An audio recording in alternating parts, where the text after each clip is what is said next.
किसान साथियों नमस्कार।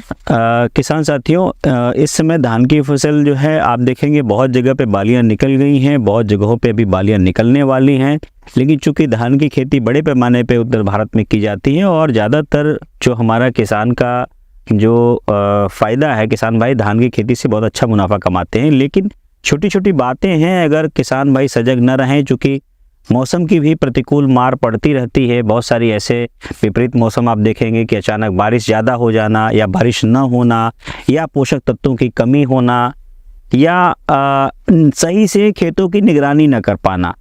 तो थोड़ी सी एक चूक बहुत बड़ी क्या बोलते हैं समस्या का कारण बन सकता है, निराशा का कारण बन सकता है, लागत बढ़ा करके आमदनी को कम कर सकता है। तो ऐसे में हमको क्या है कि सजग रहना है, सचेत रहना है। कृषि तभी फायदेमंद होगी जब उसकी प्रतिदिन निगरानी जाए। यानी खेतों की अपनी किसान कहा जाता है कि उस किसान की फसल की पैदावार वैसे ही 20-25% बढ़ जाती है जो किसान प्रतिदिन अपने खेतों की निगरानी करता है। तो निगरानी से आपको पता चल जाएगा कि शुरुआती अवस्था में ही यदि हम अपनी समस्याओं को समझ लेंगे और उसके लिए सही विशेषज्ञों से या सही जगह पे अगर राय ले लेते हैं और सटीक समय समाधान कर देते हैं तो निश्चित तौर पे आप बहुत सारी बीमारियों से, बहुत सारे नुकसान से बच जाएंगे। जैसे कि बार बार ये सचेत किया जाता है कि कृषि में देखिए कि समय का बहुत इंपॉर्टेंट है। एक ही दिन में हो सकता है कि पूरी फसल चौपट हो जाए या एक ही दिन में आपको दिखे कि कोई रोग बहुत ज़्यादा क्या बोलते हैं प्रसार गया है।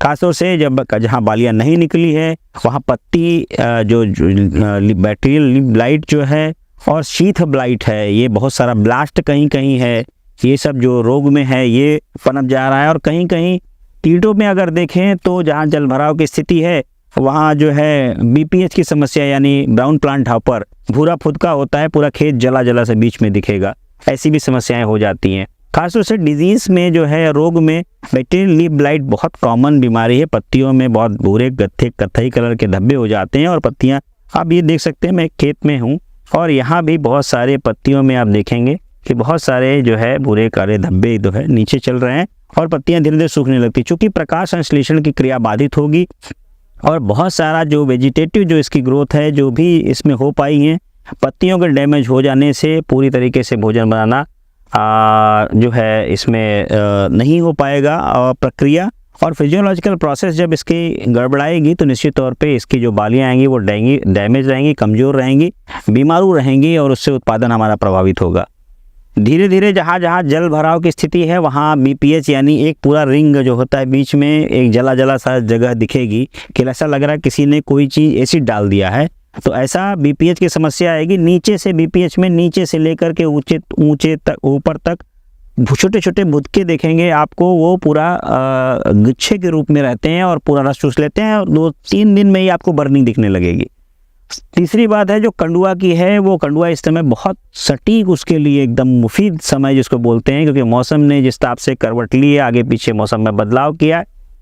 आप देखें कंडुआ में कि जो आपका पीला हल्दिया रोग उसको भी बोलते हैं, हल्दी कलर का जो है गुच्छों में एकदम बालियों में जो है जहाँ बालियाँ निकल आई है और ख़ासतौर से बासमती वगैरह की जो प्रजातियाँ लगा रहे हैं या हाइब्रिड प्रजातियाँ ज़्यादा लगाए हैं उसमें भी ज़्यादा ऐसी समस्याएं बहुत ज़्यादा देखने को मिलती है। दूसरी बात ये है कि ये एक ही दिन में सडनली बहुत तेज़ी से बढ़ने की क्षमता रखता है, लेकिन पहले क्या है कि वो कहीं से बाहर से दूसरे के खेत से वो आएगा और उड़ करके हवाओं के माध्यम से और बहुत तेज़ी से स्प्रेड होता है और जब बालियाँ निकलती हैं तो नमी की अवस्था में ये बहुत तेज़ी से स्प्रेड कर जाता है। यानी आपने अगर अपने खेत को देखा नहीं सही से आपने इसकी निगरानी प्रतिदिन नहीं कर रहे हैं तो छोटी सी गलती में यानी 2 दिन अगर खेत आप न जाएं तो शायद आपका 50% से ज़्यादा खेत की फसल का नुकसान हो सकता है। इसलिए सजग रहें, सावधान रहें, इस चीज़ को मॉनिटर जरूर करते रहें। चल करके जब आप देखेंगे किसी भी पौध में रोग और कीड़े अगर आपको देखने हैं या भी कोई भी समस्या आपको पता करनी है तो उसका सही तरीका बाहर से अगर यदि आप फसल को देखेंगे तो आपको हरी दिखाई देगी, लेकिन चूंकि कीड़े हैं वो अपने उसी कलर में रंग ढंग में हो जाते हैं, छिप जाते हैं, आपको कभी ऐसे दूर से नहीं दिखाई देंगे। तो उसका तरीका क्या है कि किसी भी पौधे के पास बैठ करके बहुत आराम से आप 10-15 मिनट जब गौर से आप नीचे ऊपर अगर आप इनको देखेंगे तो आपको हर एक कीड़े की अवस्था धीरे धीरे चलते हुए नजर आएगी कि आपके एक्चुअल पौधे में किस तरह के कीटों का प्रकोप हुआ है। और ख़ास तौर से जब भी निगरानी करने हैं तो निगरानी का समय सुबह के टाइम या शाम के टाइम पे आप रखें, क्योंकि इस टाइम पे कीटों का प्रकोप ज़्यादा हो जाता है। दिन में धूप के कारण कीट जो है छिपे रहते हैं। जैसे ही ठंडक होती है, जैसे रात में चराते हैं रात में, तो उस तरह से आने लगते हैं। और इसीलिए लाइट ट्रैप भी क्या बोलते हैं, रात में लगाया जाता है। सोलर लाइट ट्रैप जैसे खेत में आप लगा दें, और एक आप लगा देंगे तो जब कीड़े निकलेंगे तो लाइट के प्रति अट्रैक्ट होंगे, तो ज़्यादातर कीड़ों की समस्या तो सोलर लाइट ट्रैप से ही खत्म हो जाएगी। रही बात रोगों की, तो रोगों को शुरुआती अवस्था में ही आइडेंटिफाई करना, पहचान करना और उससे विशेषज्ञों की राय लेना। खासतौर से अगर हम बैक्टीरियल लीफ ब्लाइट की बात करें तो वेरिडामाइसिन का भी स्प्रे कर सकते हैं, कॉपर ऑक्सीक्लोराइड स्टेप्टो का भी आप कर सकते हैं, और कार्बेंडाजिम मैंकोजेब भी, अगर आप जो आपको मुफीद फफूंदनाशी दवाई मिले आप एक स्प्रे सुरक्षात्मक तौर पे पहले से कर दें। और यदि अगर प्रकोप हो गया है तो तत्काल कर दें, क्योंकि इसमें ज़्यादा देर ना करें। दूसरी बात है कि जो शीथ ब्लाइट है उससे उसका भी कंट्रोल हो जाएगा।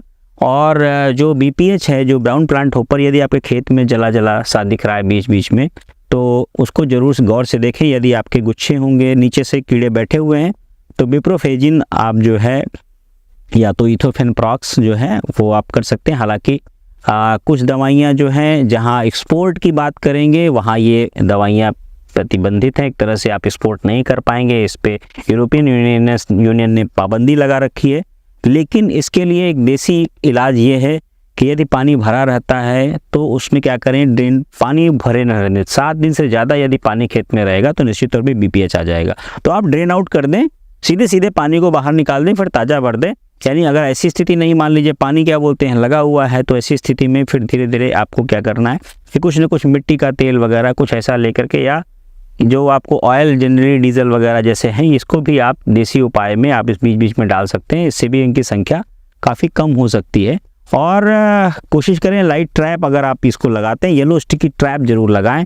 ये मैकेनिकल कंट्रोल की जो विधियां बताई है बहुत कारगर हैं, सस्ती हैं, उपयोगी हैं। किसान भाई इसको अगर करते हैं तो इनके समय की बचत होगी, पैसे की बचत होगी, लागत भी कम लगती है और फ़ायदा भी बहुत ज़्यादा मिलता है।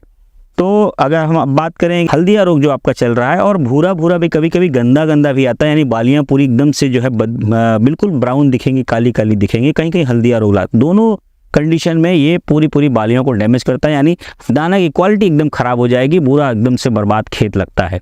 ऐसी कंडीशन में एक ही दिन सडनली हो रहा है, तो उसके उपाय क्या करना है आपको कि आप तत्काल पे, जैसे ही कहीं आपको 1-2 स्पॉट दिखे, आप इसको कैंची से लेकर के उसके बाली को तुरंत कट करें और ध्यान रखें कि वो गिरने न पाए। पाउडर अगर आपके शरीर में भी लगा या किसी भी जगह स्पॉट में लगा और उसने आपने दूसरी बालियों पर टच कर दिया तो वहाँ से भी ट्रांसमिशन हो जाएगा। बड़ी सावधानी से उस बाली को कट करना है और कट करने की टोकरी में रखते जाएं और कहीं जाके गड्ढे में दबा दें। और उसके बाद आप चाहे तो प्रोपिकोनाजोल का स्प्रे कर लें और चाहे तो कॉपर ऑक्सीक्लोराइड का आप स्प्रे तत्काल कर दें। और स्प्रे करने के लिए ध्यान रखना है बाहर किनारों पे पहले करते जाएं और अंदर धीरे धीरे आते जाएं। और अच्छा तो ये होगा कि आप अपने स्प्रे करने के साथ साथ पहले पड़ोसी के खेत का स्प्रे करें, क्योंकि जो रोग का कारण है वो पड़ोस में आ रहा है, वहाँ से आ रहा है, तो उनके खेतों में भी आप अगर कर देते हैं तो उससे भी आपकी बचत होगी, क्योंकि रोग ट्रांसमिशन नहीं हो पाएगा। तो मिल बांट करके उनको बताना है, किसानों को भी जागरूक करना है, उनको भी समझाना है, उनको भी फ़ायदा दिलाना है। एक ऐसी भावना जिसमें कि हम किसानों की भी मदद करते हैं तो अपनी मदद खुद ही स्वयं होने लगेगी। तो आपको मिल बांट करके अभी ये प्लान करनी है। खासतौर से जो गंधी की बात करेंगे, गंधी में भी बहुत सारी चीज़ें हैं। नीम ऑयल का आप छिड़काव करें। पहले देखिए एकीकृत नाशी जीव प्रबंधन विधियों को अपनाएं, यानी एक से अनेक विधियां जिससे कीड़ा और रोग नियंत्रित हो जाता है, उस विधि से अपना करके आप कंट्रोल करें। और लास्ट में एकीकृत नाशी जीव प्रबंधन में भी कहा जाता है अंत में आपको रसायन डालना है जब आपकी सारी विधियाँ फेल हो जाएँ। तो बुद्धिमानी इसी में है कि जो हमारे देसी उपाय हैं, जो हमारे जैविक उपाय हैं, जो हमारे यांत्रिकी उपाय हैं, इनको अमल में ले आएंगे तो रसायन आपका कम से कम लगेगा और गुणवत्ता आपकी बनी रहेगी, लागत भी घटी रहेगी। तो शुरुआती दौर में ही जो IPM की विधियाँ, यानी आपको लाइट ट्रैप लगाना है, बीज शोधन सही से करना है, स्प्रे करना है आपको समय समय पे, और वानस्पतिक कीटनाशक यानी नीम ऑयल वगैरह का स्प्रे करते रहें। थोड़ा सा कंडी की राख का भी बुरकाव करते रहें और बीच बीच में yellow sticky trap, light trap आपने लगाया हुआ है। जब भी कहीं आपको लगे कि रोग की बहुत ज़्यादा अधिकता आपको लग रही है या प्रतिशतता बहुत ज़्यादा जिस हिसाब से मैं खेत को देख रहा हूँ, तो ऐसे में रसायन का प्रयोग आप कर सकते हैं, लेकिन विशेषज्ञ की सलाह से अपने से डिसीजन न लें। खासतौर से दुकानदारों से डिसीजन न लें। तो दुकानदार क्या है कि बहुत सारी जगहों पे क्या है कि वो समझ नहीं पाते और उनको बेचना है। व्यापारी किसी का सगा नहीं, किसान का को खासतौर से, क्योंकि वो ज़्यादा से ज़्यादा जो व्यापारी हैं कोशिश यही करते हैं कि ज़्यादा से ज़्यादा प्रोडक्ट बेचा जाए। तो वहाँ जहाँ बेचने की प्रकृति होगी वहाँ उन चीज़ों पे बहुत ज़्यादा वो ध्यान नहीं देते कि उनके जेब से पैसा नहीं जा रहा, किसान के जेब से पैसा जा रहा है। तो जब किसान के जेब से पैसा जा रहा है तो किसान को स्वयं सजग होना है, स्वयं समझना पड़ेगा। पहचान अगर किसान को हो गई जिस दिन कि हमारे खेत में ये पोषक तत्व की कमी है या रोग है, ज़्यादातर लोग यही नहीं समझ पाते कि ये जो लक्षण दिख रहा है ये पोषक तत्व का है या रोग का है। तो क्या होगा, पोषक तत्व की हो सकता है कमी हो और आप फफूंदनाशी या कीटाणुनाशी डाल दे रहे हैं, तो उससे क्या होगा, लागत भी बढ़ेगी और अनाज पर्यावरण में भी प्रदूषण होगा और आपका कंट्रोल भी नहीं होगा, यानी नुकसान हो जाएगा। तो ऐसे में आपको सही पहचान होना ज़रूरी है। जहाँ कहीं लगे तो आजकल हर जगह जिलों में कृषि विज्ञान केंद्र हैं, बहुत सारे विशेषज्ञों के व्हाट्सएप पे नंबर हैं, फ़ोटो खींचें, राय ले लें। किसान कॉल सेंटर में भी बात कर सकते हैं आप, अपने जो नज़दीकी ब्लॉक लेवल के ऑफिसर हैं वहाँ भी जा सकते हैं, संपर्क में रह सकते हैं। कुल मिलाकर के जागरूक रहें और अच्छे किसानों के संपर्क में भी रहें। जो किसान यानी अच्छी खेती कर रहे हैं, सबसे बेटर माध्यम ये होता है कि आप भ्रमण करें। जो किसान है एक दूसरे से, किसान से जागरूक होकर बहुत सारी चीज़ें समझते हैं क्योंकि उनका प्रैक्टिकल अनुभव होता है। तो जिस दिन आप इन चीज़ों को, बारीकियों को ध्यान रखेंगे, मैं समझता हूँ कि आपको कभी भी घाटा नहीं उठाना पड़ेगा। आपकी फसल अच्छी रहेगी, उपज अच्छा मिलेगा, लागत कम होगी, मुनाफा ज़्यादा मिलेगा। तो निगरानी मैं कहूँगा सबसे ज़्यादा अपनी फसलों की, जिस किसान निगरानी जो रेगुलर बेसिस पे करता है, निश्चित तौर पे उसकी फसल बहुत अच्छी होगी, उसको अच्छा मुनाफा मिलेगा। Thank you.